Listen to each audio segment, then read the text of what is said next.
بسم الله الرحمن الرحيم، والصلاة والسلام على أشرف خلق الله أجمعين، سيدنا محمد وعلى آله وصحبه وسلم. عليك أفضل الصلاة والسلام يا حبيبي يا رسول الله.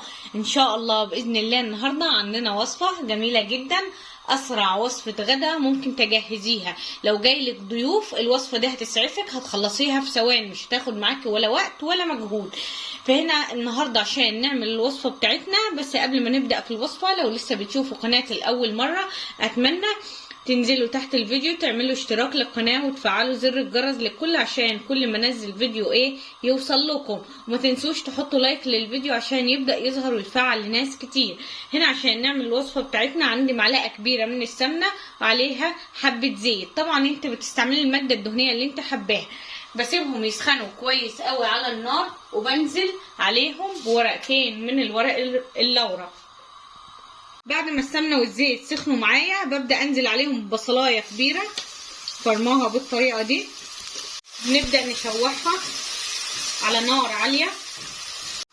اول ما البصله بتدبل معايا ببدا على طول بنزل باللحمه. طبعا اللحمه زي ما انتم شايفين مقطعاها بالطريقه دي، بتبقى جميله جدا في تسويتها، ما بتاخدش وقت. ببدا دلوقتي اشوحها على نار عاليه مع البصله لحد لما ابدا اغير اللحمه، تبدا تغير معايا اللون.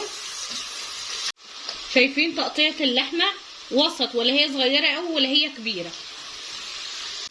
بعد ما شوحناها لمده 5 دقايق على نار عاليه ببدا انزل عليها بمعلقه كبيره من الكزبره الناشفه، وبنزل عليها بمعلقه صغيره ممسوحه من الفلفل الاسمر، بنزل عليها بنص معلقه صغيره من القرفه، وابدا اديها تشويحه مع التوابل.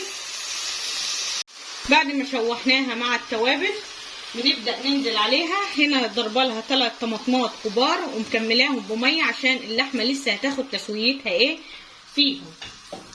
وهننزل لها معلقه صغيره ممسوحه من السكر، وهننزل لها برضو مكعب من المرقه. بس كده. ودلوقتي هسيبهم لحد لما يغلوا، وبعد ما يغلوا ههدي عليهم النار واسيب اللحمه لحد لما تستوي على نار هاديه. ما ينفعش نعلي النار على اي لحوم.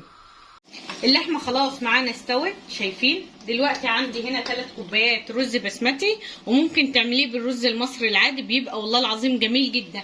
ببدا انزل بيه. طبعا الرز اللي انتم شايفينه انا نقعته لمده نص ساعه في ميه بارده، اي ميه فتره من الحنفيه. بعد ما غسلته كويس قوي رحت نقعاه في الميه لمده نص ساعه. وباجي كده ببدا اقلبه مع اللحمه والصلصه اللي احنا عملناها. نبدأ ننزل عليها بالملح لان احنا ما حطيناش الملح عشان تسوية اللحمة بالطريقة دي. نديله تقليبة مع الرز واللحمة على نار عالية. ودلوقتي هنبدأ ننزل عليها بالمية، والمية لازم تكون سخنة. وكده بعد ما نزلنا المية هنبدأ نغطي عليها. طبعا الملح بتاعها مظبوط. طبعا 3 كوبايات رز منزله برضو عليهم 6 كوبايات مية. نقعتيه او ما نقعتهوش نزلت عليه 6 كوبايات مية. كل كوباية رز عليها 2 كوبايات مية. بس كده هسيبه على نار عالية يغلي. وقبل ما ينشف ببدأ اهدي عليه النار وسط، وبعد كده بهدي النار عليه على الاخر. المية زي ما انتم شايفين بصوا قلت منه. دلوقتي طبعا ههدي عليه النار وسط لحد لما يبدأ يتشرب. اول ما بتلاقيه بالطريقة دي يبقى خلاص هو نشف، ولازم تهدي النار على الاخر عشان يبدأ يتلدن في حبة المية اللي هم لسه موجودين فيه.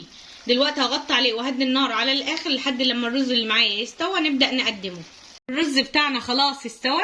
شايفين الجمال؟ شايفين لونه عامل ازاي؟ بصوا شايفين مستوي حلو قوي كده. وصفتنا للنهارده خلصت. شايفين الرز مفلفل ومستوي.